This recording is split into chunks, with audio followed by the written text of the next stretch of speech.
वृंदा की धमकी से देव अंदर ही अंदर डरा हुआ था, लेकिन वो अंजलि को कुछ भी बताकर परेशान नहीं करना चाहता था। अंजलि के हाथ पर हाथ रखते हुए देव ने बस इतना कहा, मैं तुम्हें कुछ नहीं होने दूंगा, कि तभी अंजलि ने देव की तरफ गुस्से से देखा। अंजलि की आंखों से खून टपक रहा था। वो वृंदा की आवाज में बोली, तू बचाएगा इसे? तू पहले खुद को तो बचा ले।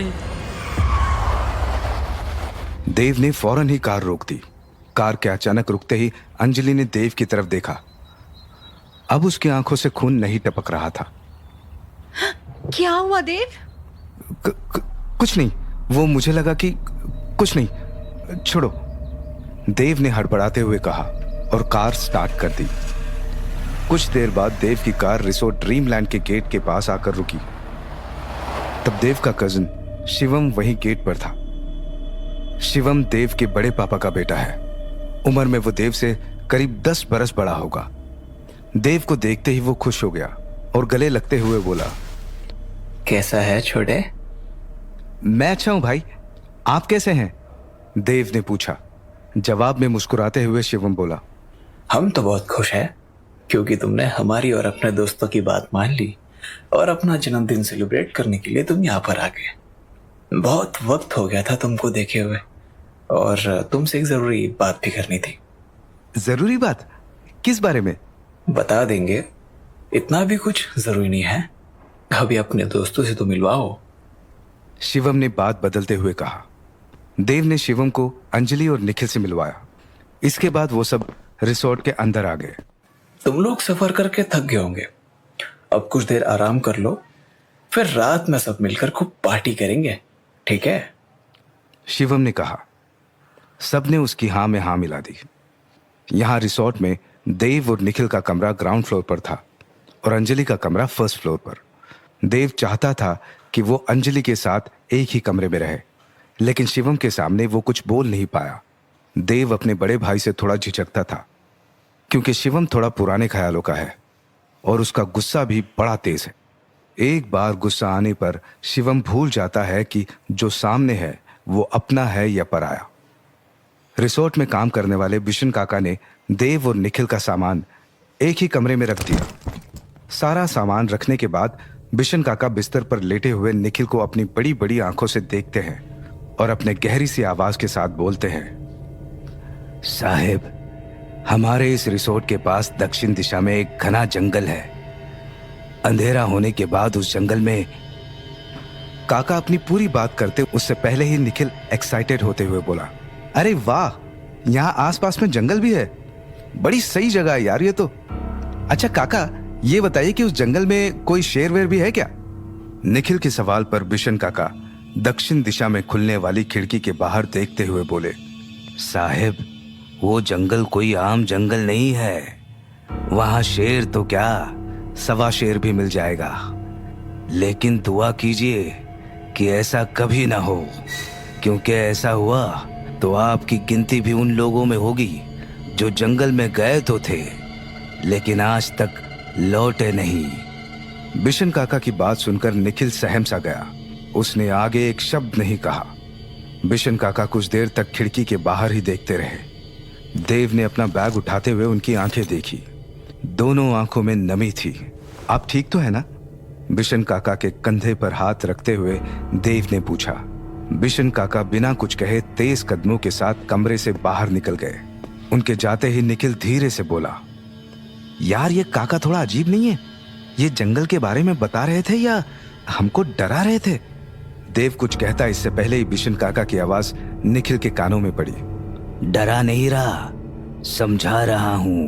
अंधेरा होने के बाद भूल कर भी उस जंगल में मत जाना। इतना कहकर बिशन काका जाने लगे। तभी देव के एक सवाल ने उन्हें रोक दिया। ऐसा क्या है उस जंगल में जो आप हमें पहले से ही आगाह कर रहे हैं?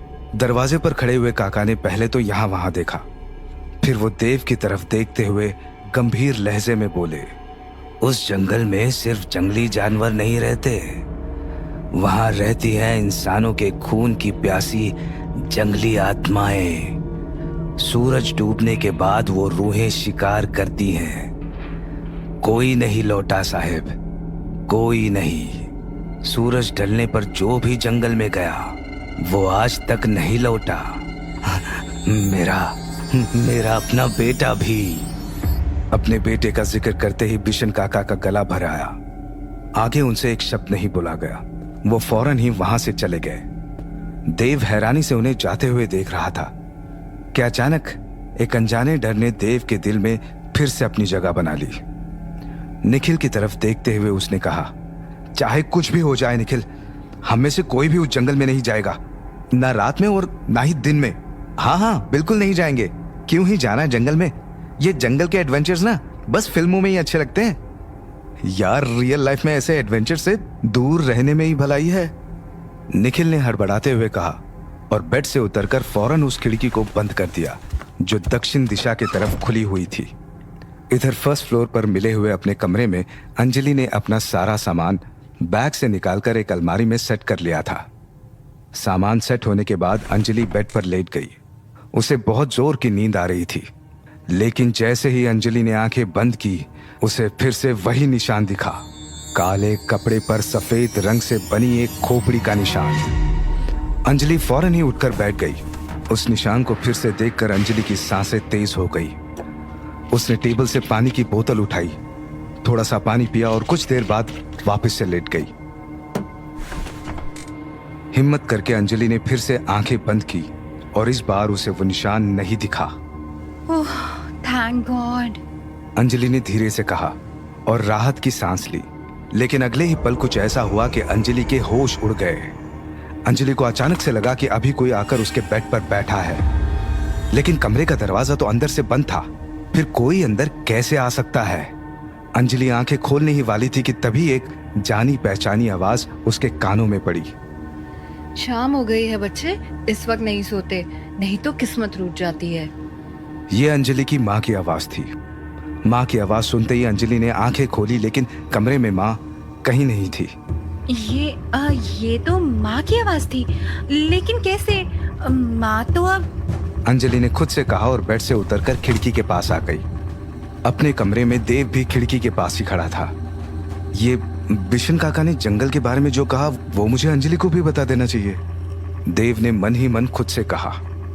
उधर अंजलि ने अपने कमरे की खिड़की खोल दी। जैसे ही खिड़की खुली, हवा का एक हल्का सा झोंका उसे छूकर गुजरा। अंजलि को फिर लगा कि कोई ठीक उसके पीछे खड़ा है। उसने फौरन ही खिड़की बंद कर दी और खिड़की के शीशे में देखा। अंजलि के ठीक पीछे उसकी माँ खड़ी थी। माँ! अंजलि ने हैरानी से कहा और पीछे मुड़ी, लेकिन माँ वहां नहीं थी। अंजलि को लगा कि वो सपना देख रही है, लेकिन ये कोई सपना नहीं था, ये सब हकीकत में हो रहा था। अंजलि ने फिर एक बार खिड़की के शीशे में देखा। इस बार माँ उसे नहीं दिखी, लेकिन माँ की आवाज उसके कानों में फिर से पड़ी। हाँ, अब और नहीं होता मुझसे। थक चुकी हूँ मैं इस जिंदगी से, इस जिंदगी के झमेलों से। सखी सही कहती थी, जब तक सामने रहोगी तो कोई कदर नहीं करेगा, जब नहीं रहोगी ना तभी अकल आएगी सबको। ये सुनते ही अंजलि जमीन पर बैठ गई। उसकी आंखों के सामने फिर से अतीत का वो दृश्य आ गया जिसे वह हमेशा के लिए भुला देना चाहती है, लेकिन चाहकर भी भूल नहीं पाती। माँ के कमरे का दरवाजा अंदर से बंद था। बहुत देर तक दरवाजा नहीं खुला तो अंजलि के पिता ने पड़ोसियों के साथ मिलकर दरवाजा तोड़ा था। माँ को ढूंढती हुई अंजलि कमरे में आई तो माँ उसे पंखे से लटकती हुई मिली। क्यों माँ? क्यों क्यों क्यों किया आपने ऐसा?